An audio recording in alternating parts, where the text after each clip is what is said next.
മോശപ്പെട്ട ഒരു സംവിധാനത്തിൻ്റെ വക്താക്കളാണ് പലരും. സെൻസർ ചെയ്യുക, ഒരാളുടെ കലാപരമായ അയാളുടെ എക്സ്പ്രഷനെ വേറെ കലാപരമായി യാതൊരു ബോധമില്ലാത്ത ഒരാളെ നിയന്ത്രിക്കുക, അതാണല്ലോ.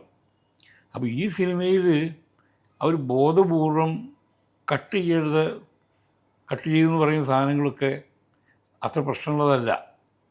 നേരെ മറിച്ച് ഇത് മുമ്പോട്ട് വെക്കുന്ന ഒരു പൊളിറ്റിക്സ് ഉണ്ട്, ഒരു സമുദായ സൗഹാർദ്ദപരമായ ഒരു അന്തരീക്ഷം.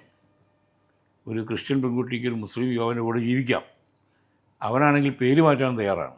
നിങ്ങൾക്ക് അതാണോ പ്രശ്നം എന്ന് ചോദിക്കില്ലേ? പേരാണ് പ്രശ്നം. അപ്പോൾ അത് കുഴപ്പമില്ലാത്ത ബിഷപ്പ് പറയുന്നത്, പേരൊന്നും മാറ്റണ്ട, അയാളെ കാറിലാണ് കൊണ്ടിരുന്നത്. ക്ലൈമാക്സ് അങ്ങനെയാണല്ലോ.